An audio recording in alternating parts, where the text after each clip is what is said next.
Welcome back to the Arcopia Show.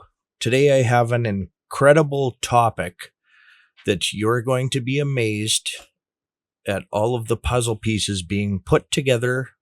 I'm going to talk about the civilization cycle, or the cycle of humans. So if you want to see what the future looks like, it's important to study the past. And, humans and civilization could collapse from an external event or source like an asteroid or a volcano or something, but I'm going to talk about the internal cycle and how civilizations and humans work. And it's just a natural system. There's nothing to be afraid of. Civilizations, new ones start and then they grow and then they become affluent, and then there's a decline, and then there's a collapse.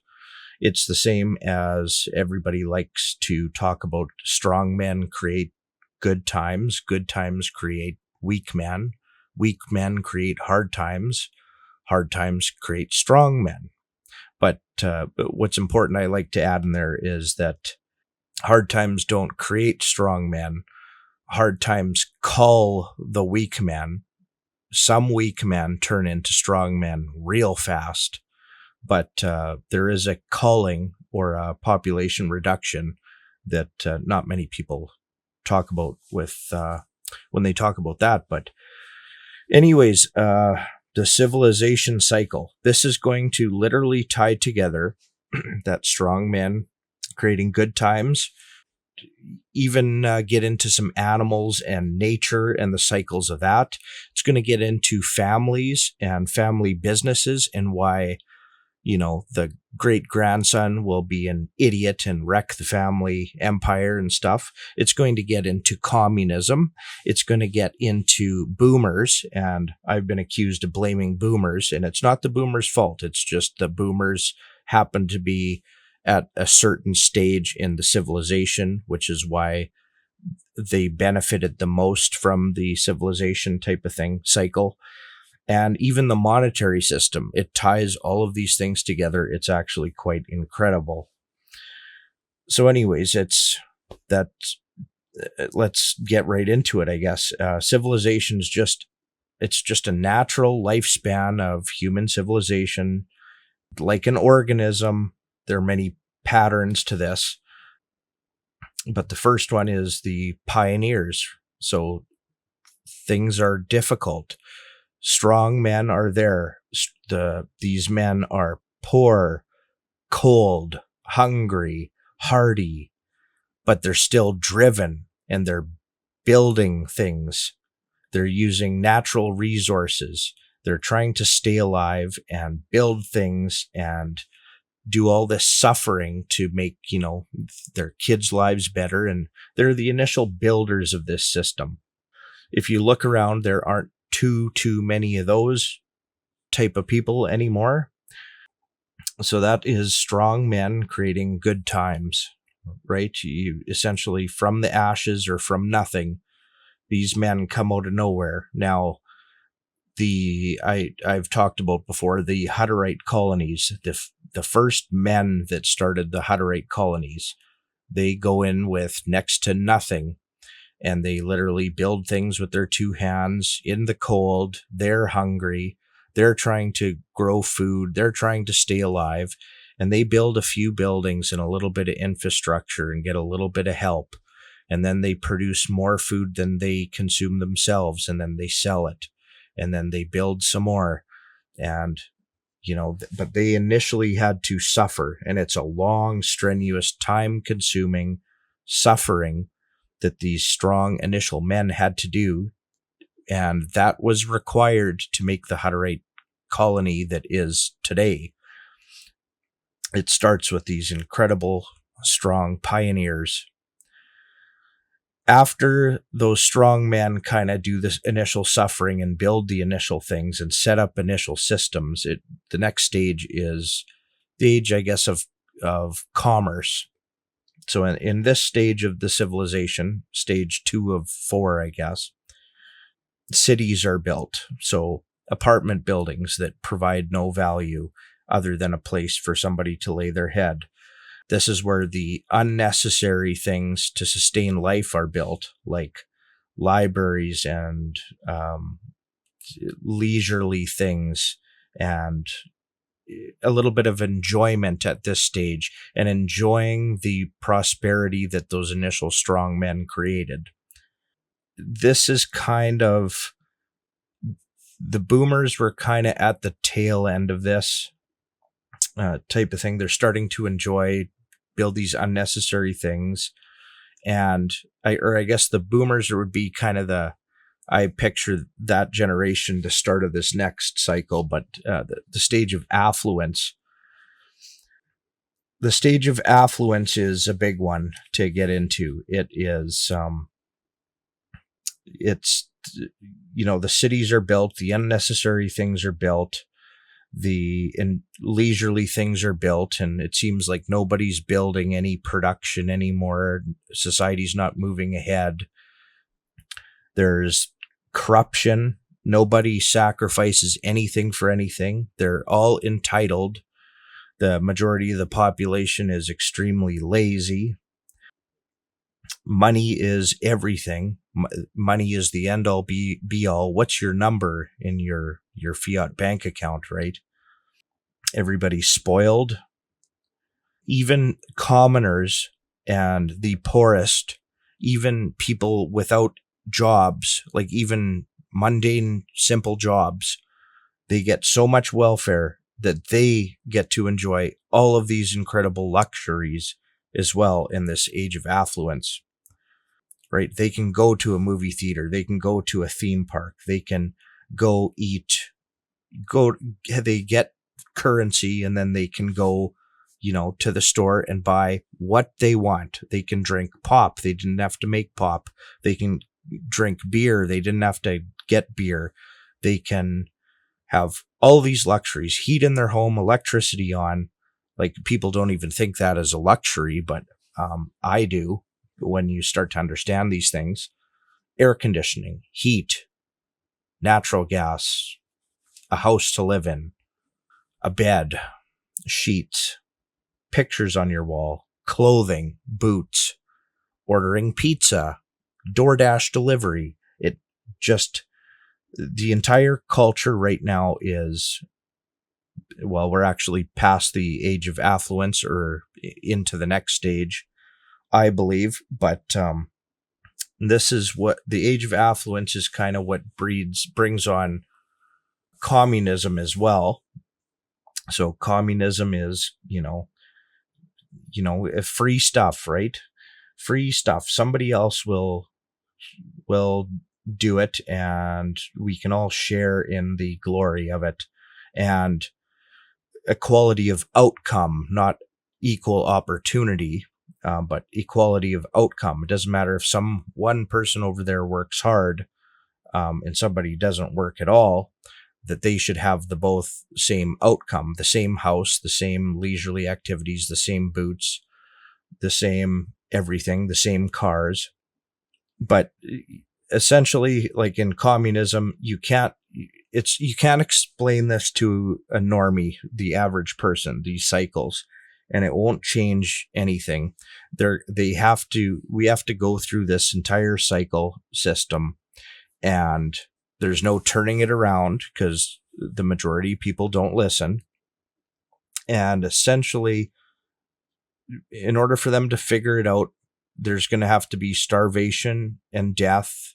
Probably millions and millions have to die. And it's just a natural thing. Like, I'm kind of over it. I don't really need to argue or convince people anymore or go vote. It's kind of, this is all baked in the cake. In Rome, for instance, and at the end of the age of affluence, 1 in 3 people of Rome were on welfare. So getting paid to do nothing and live, and free wheat handouts and things from the state. 1 in 3 on welfare. Also, in this age, kind of at the tail end of this age of affluence, you'll get more intellects. So you'll get all these people, why Why is this? Let's talk about this. Why? Whereas, initial strongmen, there's no time or energy to sit around and think about why and become an intellect. Really, you're too busy trying to survive and build things. So this age of affluence, right? For instance, for my business, I'll get I don't know, lately it's been like 5 emails a day. Most of them luckily go to my junk, but it's, hi, I'm a social media something rather. I can build a app for you. Do you need help with your SEO on your Google hits on your website? Blah, blah, blah. And it's every time I read one, it's like somebody, there's for every one person doing something, there is literally 10,000 people being a social media expert thing.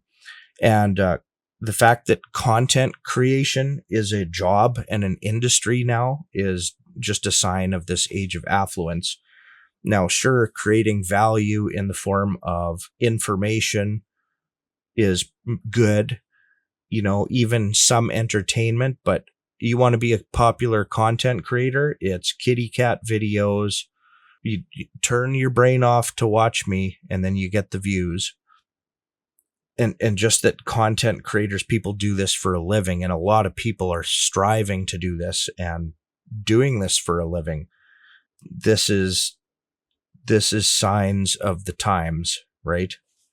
So these good times create very, very, very weak men. Very weak men.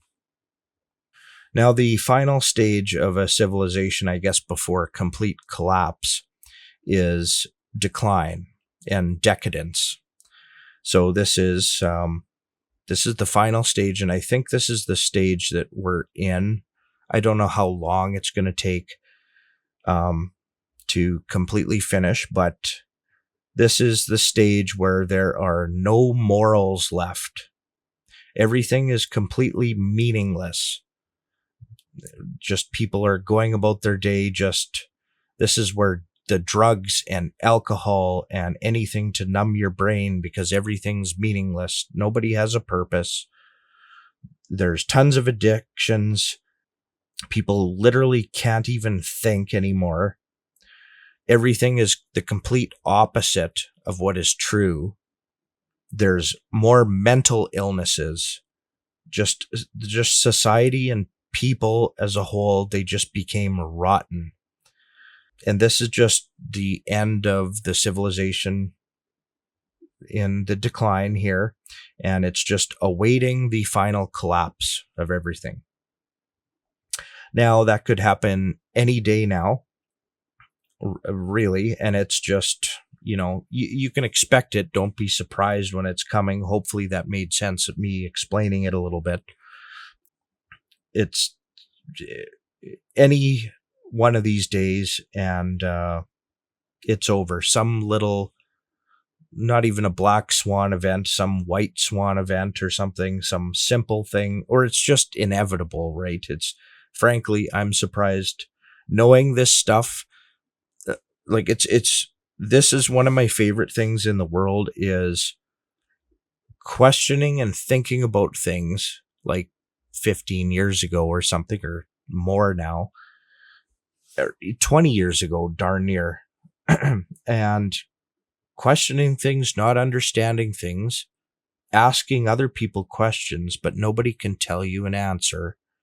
And then me kind of listening to other people. Thank goodness for the internet. I can search out for some really, really smart people that put the puzzle pieces together for me of the things that I already know, and kind of bring it into more clarity, and enough clarity that I feel comfortable speaking confidently about it, to put all that information that I've figured out myself and through others together to try to pass that along to help someone else.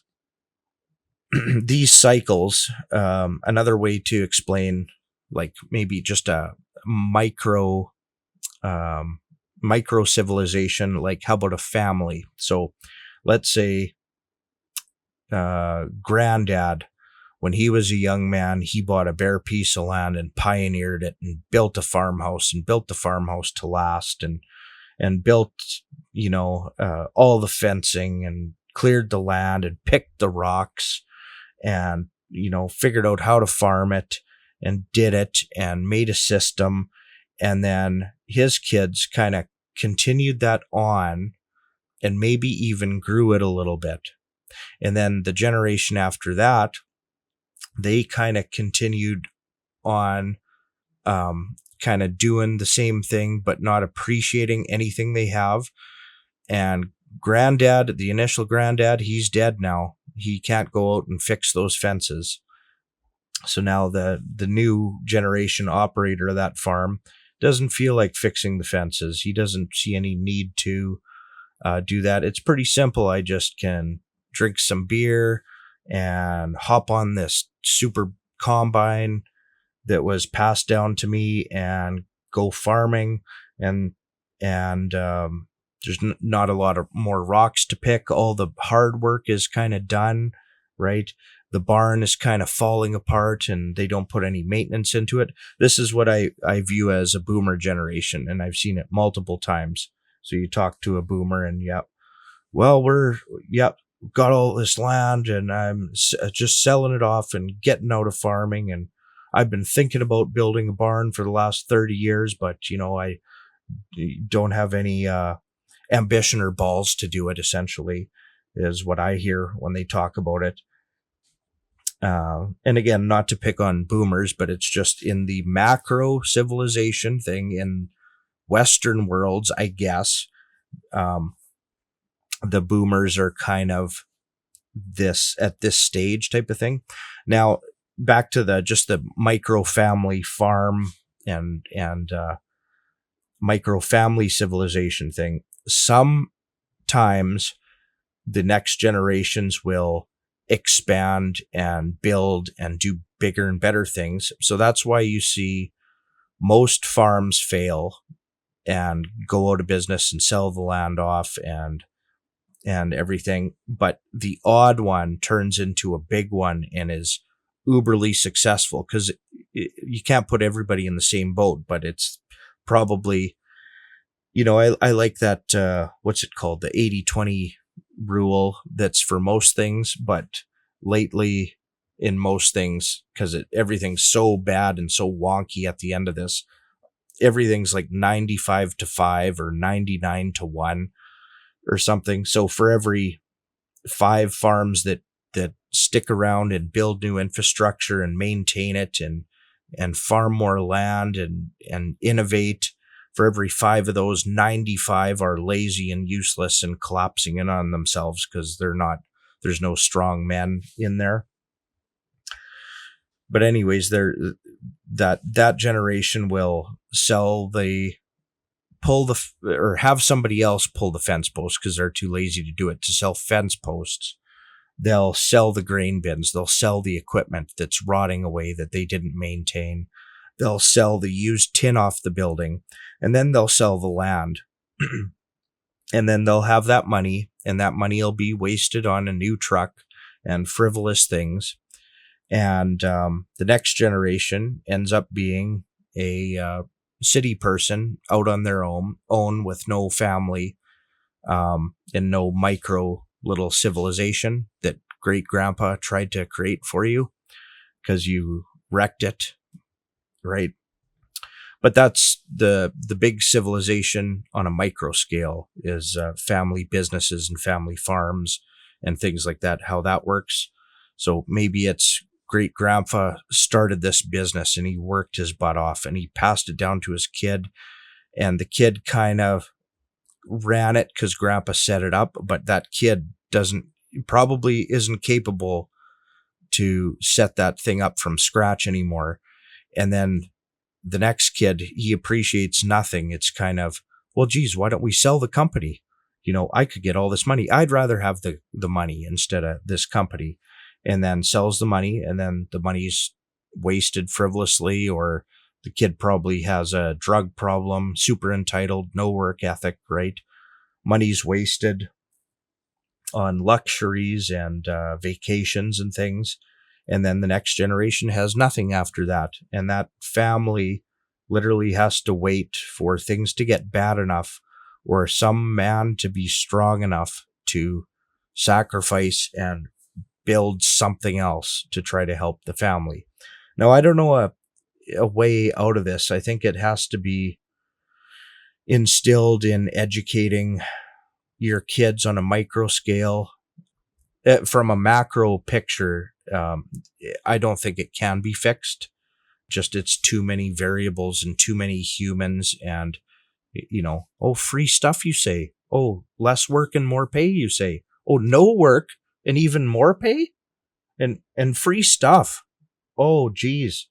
That's, why didn't we think of that before? Let's try that again. So there's no fixing it on a big scale.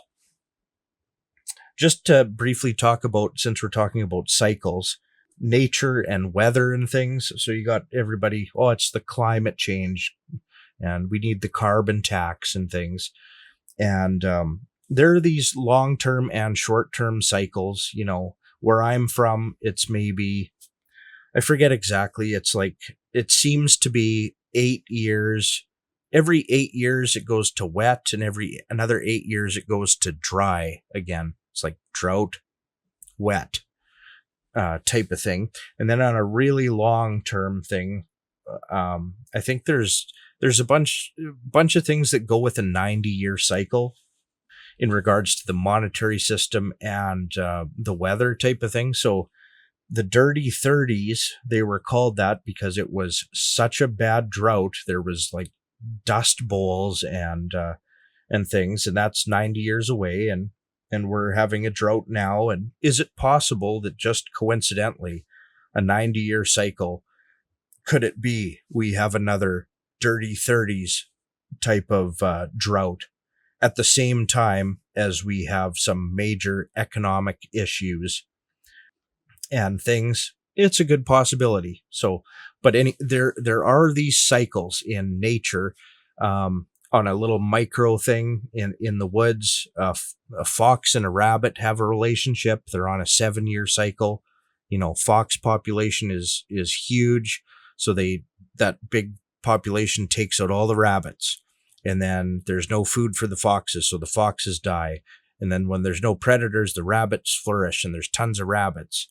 And then that fox population has lots of food. So they breed lots, and it's the 7-year balancing cycle. And it's just nature. And it's incredible when you start learning and studying these things. And then when you think about just humans or the human civilization, as far as I'm concerned, we're just like slightly more conscious animals, most of us. The monetary system fits into the civilization cycle as well. So a strong man would be like, know what has value. This tool in my hand has value. I wouldn't trade this tool, this hammer, for anything. This anvil, this this tool belt. I need these things. These have value. And then in the age of affluence, it's like, no, those don't have value. These 20,000 different crypto tokens, digital tokens, those have value, right? How many followers do you have on your kitty cat Instagram? That has value today, whereas it actually has no value in the real world, right? So the strong men that valued things that have value, that in that civilization cycle, they probably had a sound money system. It's almost 100% they would have had a sound money system because it's just strong men. All the weak men are dead. Like if you're weak, you're dead. So if you have strong men, then they obviously make the rules in that civilization. So they would have sound money. So probably gold and silver, right? That actually exists. It's proof of work. They wouldn't have doggy coins, right? But then you get to the age of affluence and decline, and it's like people don't even know what has value anymore. It's really, really funny and interesting. Oh, silver. Who needs silver? That's a barbarous. You're a coin collector. What do you need silver for? We need digital doggy coins. We need Ethereums, right? So the monetary system kind of also goes with the civilization collapse. So now in this decline here, I have a feeling the government will go to a central bank digital currency, possibly, because the people, don't know. Everything's opposite. They don't understand. They don't even care. They're on drugs, and just everybody's kind of just going through the emotions till it's going to collapse. All the smart people, essentially. Hopefully you're taking steps to, protect yourself so you can get through the collapse instead of die, like a lot of people are going to do, unfortunately. But we might go to a CBDC, central bank digital currency, just hell on earth, no freedom whatsoever. All your transactions are recorded. To save the climate, you can't buy any more beef this week, so you can only buy crickets. So we're just gonna cut off the beef to your currency account, digital currency account, so you can only eat crickets and fake food. Right? Oh no, you can't have butter. You can have margarine, so it'll kill you faster. Oh no, you can't have beef tallow. You can have corn oil or canola oil. And it's possible, hopefully it collapses before that. I mean, things are getting progressively worse. So any day now is collapse and really, really hard times that are going to stick around for a while.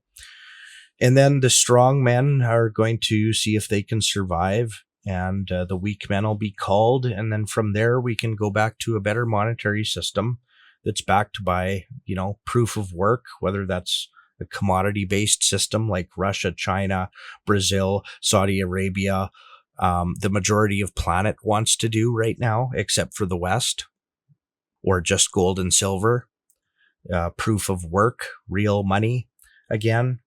So it's really, really interesting when you start to go down all these incredible rabbit holes, and each one you go down, you can sit and reflect and think about it, and it all ties together. So boomers, communism, the monetary system, why are things stupid, right? Why are things silly in the world? So again, hopefully my my viewers, like, I'm not trying to wake up anybody. I'm helping those that are semi awake and see something's wrong, try to put these puzzle pieces together to help them, to maybe kick the odd person's butt in gear to save a life or two of somebody that will end up being one of the strong men that's going to have to create and make things better for the next generation. Now, how long are these civilization collapses? Well, it varies. It really does just vary, really. So coming out of the wars, maybe had some really strong men pre-war and in between the world wars. And then after the wars, it was kind of, it got a little into that commerce thing, and everybody kind of had a bunch of babies, the baby boomers, and then it became affluent, went off a gold standard. We had fake money, all that welfare that the baby boomers voted, because it's not the baby boomers' fault. It's just their generation happened to have such an incredible population that they were able to vote themselves all this affluence and things that wrecked, or guaranteed, that the civilization's going to collapse. But then again, if you're a baby boomer listening, it's not your fault either, right? It's just, this is just a natural thing that stupid humans do. Now, I like to kind of consider myself that I am not a stupid human in the cycle. And I think I prove that in a lot of the actions that I take. if anybody's been following me, I'm just fashionably early for the end decline and the final collapse, and trying to strengthen myself and put my suffering ahead of time so I don't suffer like catastrophically or worse when all this stuff finally comes to an end and I am forced to be a strong man again. Now, hopefully my kids appreciate that, and hopefully my kids don't have to be extremely strong men. Hopefully I can provide them a little bit of relief. Like, we don't have to cut as much firewood, boys, because Dada insulated our house and didn't build a big house. Guys, we're going to be able to eat a little bit healthier so we're not sick as much. And, Dada made good soil. Boys, we made a barn, so we're going to be able to have meat, right? And protein. So instead of you being malnourished as a kid and maybe only being 5'5" tall with a bunch of health problems, hopefully we can get enough protein and nutrients and good food in you that you can be 6'1", lots of muscle mass, and can allow you to be even stronger. So you strong boys can continue building, and hopefully a few generations down the road, it doesn't become affluence and then decline and laziness like it is for most humans. So hopefully on a micro scale, we as individuals can do that for our own micro civilizations, our own micro communities, just our own families even, because there's no sense even worrying about the big picture now. It's so far gone. And frankly, I don't think that there's a way to fix it anyways. Like these stages in the cycle, it's like the seasons: spring, summer, fall, and winter. And I think we're in for a cold winter pretty soon. So let me know what you think about that. That is super complicated to talk about and put all those pieces together. But it does make sense, and enough sense to me that I can kind of try to teach it and put it out there and see if it makes sense to other people.